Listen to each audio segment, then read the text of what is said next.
Hello, beautiful people. Today, I want to share something I called inside out communication. It's a way of understanding communication that starts inside, in the brain, in the body, and in our nervous system, before it ever becomes words. Why you react? Because most reactions do not come from who we are today, but from how our brain learned to keep us safe. Communication is one of the most important skills in our lives. It influences how we relate to others, how we make decisions, and how we experience reality. But communication is not only about words. It is deeply connected in how our brain and body function. To truly understand communication, we must first understand how the brain works. Communication does not start when we speak. It starts inside us. Before the words appear, there is already something happening. You ever feel a sensation, an emotion, a shift in the body? If we want to change how we communicate, we first need to understand what happened before we speak. The words we hear, we repeat. The words we repeat becomes thoughts. The thoughts we focus on shape our perception and behaviors. Over time, repeated thoughts create a stable pattern, like cemented highway. And this pattern influences how we act, how we react, how we communicate in everyday life. This is why communication has such a powerful impact in our reality. Communication does not happen only at the cognitive level. It involves the entire brain and nervous system. Our reactions, emotion, and behaviors are influenced by how different parts of the brain interact with each other. Understanding this interaction help us normalize our reaction and communicate more effectively. One useful way to understand the brain is the triune brain model proposed by Paul MacLean in the 1960s. Although it's debated today, this model remains extremely helpful to understand communication and emotional reaction, instinctive behaviors too. So, according to this model, the brain has three interconnected regions that evolved over time, but all of them are still active inside us. The three regions of the brain are the reptilian brain, or the primitive brain, the limbic or emotional mammalian brain, and the rational brain. Each region has a specific function and its own way of processing information.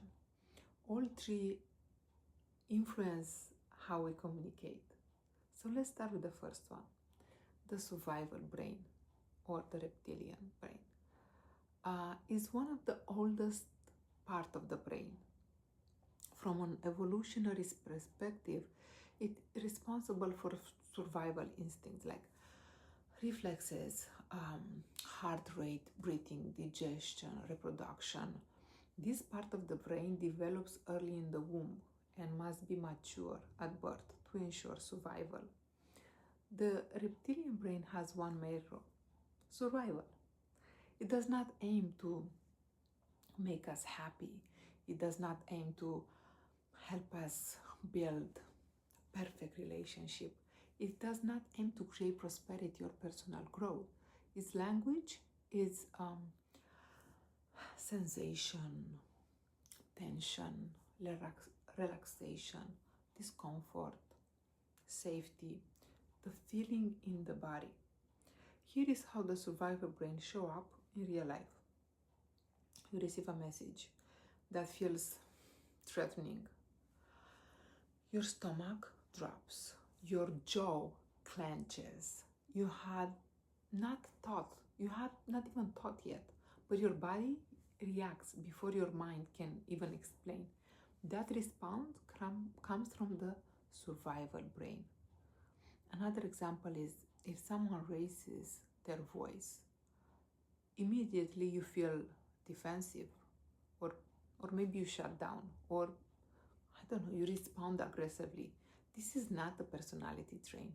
It's the survival brain activating to protect the system. The second one is the emotional brain, the limbic brain. The second layer of the brain is the limbic system, also called the emotional or the mammalian brain. This part of the brain processes emotions, emotional memories, attachment, and meaning. It plays a major role in how we react emotionally to events. The important structures in the limbic system includes the amygdala and the hippocampus, processes emotional reaction and perceived threats. The hippocampus store emotionally significant memories. This brain asks, how did this make me feel? Is this emotionally safe or dangerous? Here is a common example. Someone says something, small detail, a comment. Logically, you should not hurt, but suddenly you feel sad, you feel angry or rejected. That reaction is not about the present moment. It's connected to a past emotional memory, because this emotional brain links the present to the past. Another example is, when you feel very comfortable around certain people, but strongly triggered by others, even when they say the same words, the emotional brain does not react to logic. It reacts to emotional memory and attachment. That is why we often react before we think. The body remembers faster than the mind explains. Communication always carries emotional memory, even when we believe we are being rational.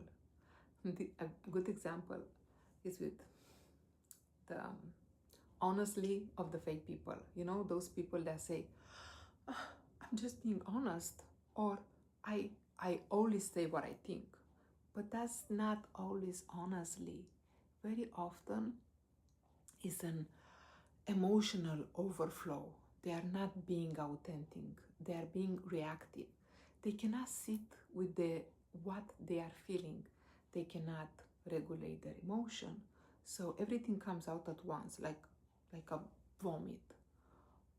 In unasked advices, sharp comments, hurtful truths, deliver at the worst possible moments. And the excuse is always the same. I'm just being honest. But real honesty doesn't hurt for the sake of release. That's not honestly, that's a limbic reaction looking for relief. The third one is the rational brain, neocortex.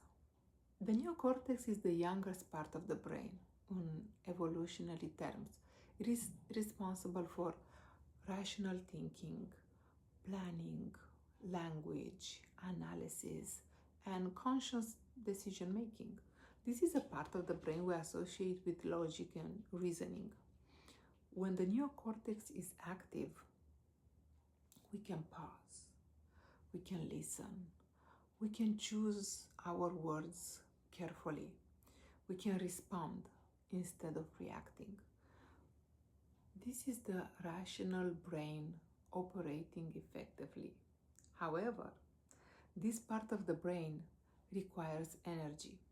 So when the neocortex is tired, is stress, or you feel hungry, overwhelmed, it steps back. And when it steps back, the emotional or the reptilian brain can take control. And that's why we react. That's why we say things that we don't filter. That is when communication becomes reactive. People say things that they later regret. They misunderstand simple situation. This does not happen because they are broken. It happens because the system shifted. Effective communication depends on mental and emotional energy. Important conversations should ideally take place when the neocortex is active, emotional regulation is possible, and the nervous system feels safe. Trying to solve conflict while the survivor brain is dominant reduces communication effectiveness. Timing is not avoidance. Timing is crucial in a communication, in a successful communication. So we are not broken. We are just responding according to how our brain has learned to function. Understanding how the brain works allow us to communicate with more awareness and responsibility. Our brain contains multiple systems that influence our decision and reaction. And in the next video, we'll explore the two decision-making systems and how they shape our communication and how it shapes also our choices. Thank you for watching.